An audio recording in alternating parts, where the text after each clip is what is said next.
It's Saturday evening. It's time to talk about the very best comic books that you could buy and read this week from the world of Marvel, DC, and indie comic books with our great friend, Drew. How you doing, Drew? Doing great, Wes. I am very, very, very busy right now, but I always like to make time to talk about the best comics of the week. So let's talk about the very best comics of the week. Before we do that, we do have to touch a little bit on Marvel Comics Blood Hunt. You know, it kicked off last week, but it really went in full this week. I can see this being way too much already. There's only so many ways that you can show a superhero fighting a vampire and making it cool, but we got Amazing Spider-Man, Avengers, Venom, Doctor Strange, all tying into Blood Hunt, and we got Blood Hunters, an anthology book, as well as Dracula Blood Hunt #1, I believe. And I just don't see how you can sustain 6 vampire books a week. Like, it is so much, so fast. Like, I don't know if I can handle this for three months. Every week, just a grip of freaking vampire comic books in Marvel. You're pretty much blown your load in the first week or so. It's like this, it's sensory story overload at this point. The reader can really only sustain that much suspense and verisimilitude in a story for so long. But by the time you get to 5 or 6 in a week, it's like, no, this is too much. A good comparison to this would have been DC's story, DC versus Vampires, which was really only 1 issue a month. And there were a couple spinoffs later on, but they weren't coming out back to back. Plus, there were legitimate stakes in that because it was an alternate universe. You didn't know who's going to turn. Here, we know most of the heroes are going to be fine at the end of the day. Most will. People really don't emotionally invest themselves in this because they think nothing's really going to change. Well, and the bad part is, if you're a Marvel fan, you're like, you know what, Blood Hunt really wasn't my thing. It's almost impossible to avoid at this point. You know, if you like Doctor Strange or Venom or Avengers, you're going to have to read it if you want to keep reading the comic book that's on your pull list. Now, Amazing Spider-Man is a little bit different, but making these things so enormous that you can't avoid them, I do think always ends up blowing up in their faces because not everybody wants to get invested in a 60-issue fucking vampire horror book within Marvel Comics. A couple other factors to that, too. There are a lot of creatives who probably didn't want to tell a story in that event, and there are probably creatives who don't even know how to tell that type of story. Probably told an idea of where to take the story by editorial, but they're going to fall flat in their face because they don't know what to do. They don't know horror. They probably only thing they know about vampires is probably Twilight. And I really feel like a lot of the creatives are going to fall flat in their face trying to tell their stories with this. And it's going to be fun to see. That is absolutely going to happen. And it's already become so big they can't keep track of it, or things that happen in one book don't make sense in another, because we know at the end of Blood Hunt #1, they did the polybag red band edition that had additional pages. And the additional pages on that were basically Blade knifing Doctor Strange to the back and like sawing him in half, essentially. Well, you go over to Doctor Strange this week that ties into Blood Hunt. That doesn't happen. Yes, he does get knifed in the back, but he doesn't get sawed in half. The things that they showed in Blood Hunt #1 in the polybag special edition actually weren't even real. They just did it as a marketing gimmick. Just kind of flies in the face of what you're trying to get people to buy in for. And it turns out the artist that was on Doctor Strange looks like shit doing a horror comic book. They didn't even change the guy out. Yeah, like you said, I checked out those first couple pages. So I wanted to see just how bad this is going to turn out. But yeah, like you said, the art in that is, like, I'm sure the artist is a very nice guy. I'm sure he's very talented, but he can't do horror. He can't do it. It's way too damn bright, first off. But yeah, there's going to be a lot of inconsistencies with the story here. And I think they just don't care. It's all about making the sales. Case in point, the polybag issue. That issue itself, I don't know if you followed the sales in that, Wes. They're selling for $200, $400, $600 on eBay, that polybagged issue. It is ridiculous. It is stupid. They don't really care about the story and the consistency. No, they just needed to hit quotas and numbers and stuff like that for publishing. And that's why Blood Hunt is already way too big. And we've got another 3 months of this. It's absolutely ridiculous. Now let's actually get into the best comic books, because we had a ton of indie books, specifically from Image Comics. And then we have one book, I believe, from DC. First up, Energon Universe Special #1, Josh Williamson, Robert Kirkman, Daniel Warren Johnson, all writing stories for Transformers, Void Rivals, as well as G.I. Joes. We got some guest artists in here, including Ryan Otley on the Transformers book. And this is really awesome. I think it's a collection of their free comic book day books that they put out this year. And we get to see what happened to Megatron. We see why he ended up with Cobra Law, how he lost his arm. We got to see the debut of one of like the G1 Transformers. It's absolutely awesome within Void Rivals.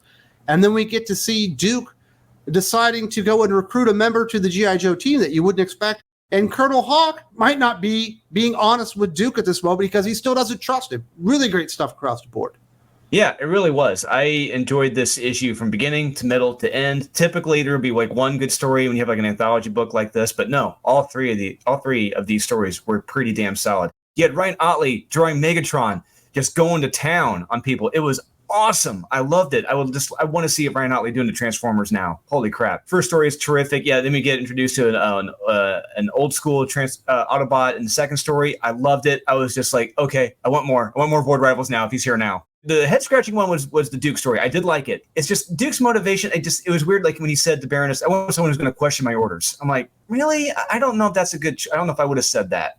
Have someone question my orders like on the battlefield or something. But regardless, after that, I had a blast because the big like reveal at the very end of it, what Colonel Hawks mentioned, it's like, oh, interesting. You got me here. Yeah, all three stories, they are planning, big things with these, and I cannot wait. Do check this out. You will not regret it in the least. Absolutely. And speaking of the Energon universe, we're also going to recommend Transformers number 8, Daniel Warren Johnson writing, Jorge Corona on art. Once again, a very solid issue. I know a lot of people are starting to have issues with Carly, with the way she's treating Cliffjumper, and I agree. She's being a total beezy to Cliffjumper. He doesn't deserve that, but we do have some bonding stuff going on there. We've got some stuff going on with Optimus Prime, where he's having memories that he shouldn't have, and they're also building out the RC-Carly relationship. But the really crazy stuff is Soundwave and another one of the jet Decepticons taking over an aircraft carrier and then going to the bottom of the ocean to retrieve an old school Decepticon jet that apparently had crash landed on Earth because they want to make some phone calls. And by the end, they are in contact with a very, very, very dangerous Decepticon that's out there waiting to come to Earth. Yeah, it was fun. But I do want to say, like, this issue, I don't probably agree with me, Wes. This was probably the darkest issue of the whole series so far. And emotionally, it was a very, I don't want to say depressing issue, but it's a very somber and sad issue. Specifically, the moments between Optimus and Jetfire, it's pretty sad, and it's pretty rough reading those moments. And but like you said, Carly, yeah, she is an absolute biatch in this book. I'm pretty much done with her at this point. Yeah, all the character growth we had with her is pretty much been regressed now at this point. But anyway, regardless, the Decepticon stuff is a lot of fun. It's dark, it's terrifying, it's scary. Like you said, the aircraft carrier stuff with Thundercracker, I couldn't believe it. And yeah, by the end of this, things are only getting worse. It's very well illustrated too. Jorge Corona, he's doing a terrific job on the art. And yeah, I do check this out. It's fun, it's dark, but it's a very entertaining read. We got to start giving Carly a little bit of slack. She is a teenage girl. Of course, she's going to be emotional. Everybody's giving her crap. Next up, we've got Geiger number 2, Jeff Johns writing, Gary Frank on art. And I'm very happy with this inclusion of this new Radioactive Knight being teamed up with Geiger. I think it adds another layer to the story and gives it opportunities to have more levity in it, a little bit more humor. And also, it has a little bit more heart now because Geiger seems so detached from humanity in a lot of ways than what they've been doing before. But this is basically just like a one-shot arriving in town, wanting some information. A deal is struck. They got to go and track down this guy that's causing problems. And I'm really enjoying the new direction what Geiger is going in, and I'm glad it's finally moving somewhere. Yeah, it is. It's going down a different path too. I do like the addition of this Atomic Knight. He's fun. He's funny and kind of. He's a suck up to Geiger. Geiger wants no part of it. It's fun to read. I get a very spaghetti western feel to this story now. It's got a very Clint Eastwood. Good, Bad, and the Ugly for a few dollars more type of feel to this. But whereas Geiger is like the Clint Eastwood character, the man with no name. It's a fun story approach. I do like that. And the art, Gary Frank, solid once again, and he's never turned in a bad book. And it's given Geiger a new dimension, and I do like that we're kind of giving him a heart again, making him go back to his humanity. I do appreciate that approach to this. Geiger has made a turn, and you're not going to regret it. Yeah, I've really enjoyed that one. I kind of forgot about all the Ghost Machine. It all came out in 1 week, and then we hadn't heard anything since. But I'm glad we're finally getting into all that kind of stuff. Next up, we've got The Sacrificers, number 8, Rick Remender writing, Max Fumara on art. And I've been waiting for them to do something really big with Pigeon. Seemed like a great character in the beginning. You kind of feel for the character. Born to be a sacrificer, the family even left him out in the barn and all that kind of stuff. He's returned to Earth. He never was sacrificed. And he sees the destruction at the hands of the gods and everything that's going on, and people are losing their lives and their homes and their towns and everything. He goes back to where Noom was from, and when her people see him and remember that he was supposed to be a sacrificer and he's actually alive, they blame him for everything. They're like, it's your fault because you didn't do your duty. You're the reason that all this is happening to us. And they even tell him, I believe that his family is dead and the entire town was wiped out, trying to, basically emotionally blackmail him into sacrificing himself once again. We get to that moment, and then Pigeon does something that I absolutely never saw coming, but it was pretty damn cool. Yeah, I would say in this issue, this was the Pigeon show, and you really see the growth of the character by the end of this book, and it is terrific. It's a very powerful issue as well. Like you said, you're dealing with religion, borderline superstition with people. Like, hey, you didn't do this. This is it's what everything is destroyed now because you didn't do this. It's like, and you see the emotion. We got to talk about the art here. The art in this book is so gorgeous, and how the artist is able to show the emotion of the sadness, the despair, the regret on the face of Pigeon. It's terrific. I love it.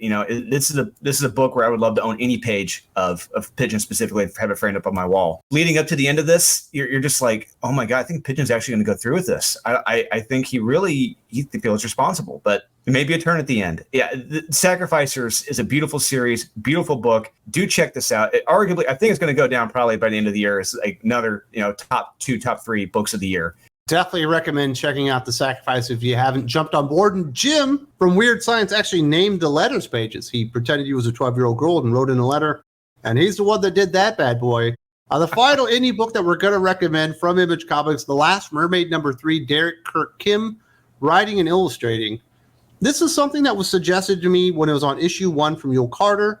I meant to get to it, but I never did. I didn't finally get to The Last Mermaid until the 3rd issue. And I truly regret it because Derek Kirk Kim, as an artist, is doing some amazing stuff here. The way that the book is illustrated, everything is like widescreen, and it looks like you're reading an anime. Not like manga, but like a cartoon that's brought to life. The way that everything flows and the way the action is choreographed and the big moments are on bigger panels, but the smaller moments are on smaller panels. Not a ton of dialogue and stuff going on here, but you certainly know everything that is at stake. And Derek Kirk Kim deserves a fucking tip of the cap for just some brilliant artwork and doing something with comic books that I hadn't really seen done quite like this. Comic books are a visual medium. You should be able to tell the story visually, not solely with dialogue.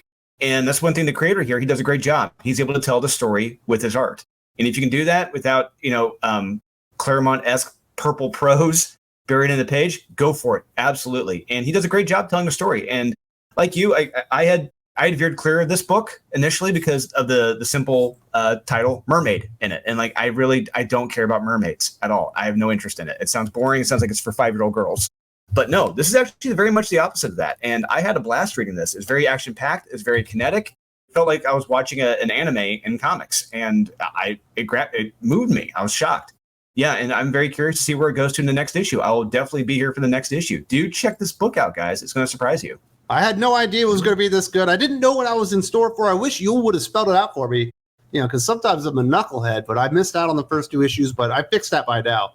When it comes to Marvel Comics, Amazing Spider-Man was all right, but not good enough to be a recommend, and I just really couldn't recommend anything from Marvel this week. It just, despite a ton of comic books, wasn't all that great to me. Yeah, it's unfortunate. Just it really, like you said, you brought it up earlier. It's all about making the sales, not really concerned about the quality of the story and gripping the reader, just making those dollars, and it shows this week. But we do have one recommendation from DC Comics, Kneel Before Zod #5, Joe Casey writing, Dan McDade on art. I've enjoyed this series. We've been recommending plenty of the issues, but my goodness, I was not ready for issue #5. At the very end of the last one, we saw that Zod had been burned up and was taken up into a spaceship or whatever.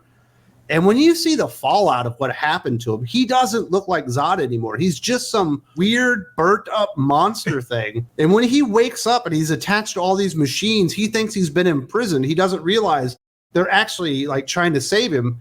And he just goes ham and starts wiping out all these people. And it turns out he's on a freaking penal colony, and it's full of prisoners. And by the end, he's got his own personal army. The only thing I didn't like about this comic book is I fell in love with the Big Rig in about 2 fucking panels. I love any villainous character that talks about themselves in the third person. The nickname The Big Rig is fucking fabulous. I loved it, and him not making it through broke my heart into a few little pieces. Yeah, it's like only 2 pages, and it's like, boom, that was it, gone, done. It's like, what? No, you can't do that. It's shocking how Zod looks in this. It's a cross between Red Skull and Skeletor in this. And I'm wondering if they're going to keep this look for a while. We know he's Kryptonian, he can heal faster and everything, but I wouldn't mind they keep this look of Zod for a while. It's pretty cool looking. But yeah, I enjoyed this. You know, I love the hallucinating flashbacks he's having when he was a child, meeting Jor-El. It was great, and just you said laying waste to all the people in this this ship in the hospital, and no, he wants none of it. And by the end of this, I don't want to spoil what happens, but it is amazing. It's very fitting for the character. It's true. I am all on board for Kneel Before Zod, and I cannot wait for the next issue. The series had really taken a turn. The first few issues I wasn't a big fan of. I thought they were okay. Holy crap, you have got me now. I cannot wait to see what happens next. And Wes was right. I was totally right on this one. And Dave McDade fucking nails it with the art in this one. It is grotesque and totally fitting the story itself. And that was a whole lot of fun. I know we've got some projects that you got coming out here, Drew. Is there something that we needed to talk about this week? What we got seeing right now is another interior page from Aurelio Mazzara on Unholy Nightmare. He's turning them in fast. We only got like 5 or 6 pages left to go. And the other one is from Gabriel Mangum. That's going to be 2 variants for that cover at Dallas Fan Expo in June. I'll be there along with most of the creative team outside of Aurelio, unfortunately. But there should be some big announcements for New York Comic Con later this year with Unholy Nightmare. You're not going to want to miss out. Definitely a huge shout out to Drew for joining us, talking about the very best comic books of the week. If you would like a more expansive version of this, talking about not only the great stuff, but some of the bad stuff and some of the stuff in the between, if you go check out Thinking Critical Patreon, if you want to support the channel, we give you lots of great podcasts in return. One of those being the Hot or Not podcast with Jim from Weird Science on the Doc is Right tier, where we go through all the new releases from Marvel, DC, and indie comic books. It's about 2.5 hours every single week, just talking and geeking out about new comic books, all the great stuff and bad stuff. And that actually comes out on Thursday. So if you want the info just a little bit earlier, you might want to check that out. There's a link to the Thinking Critical Patreon in the video description.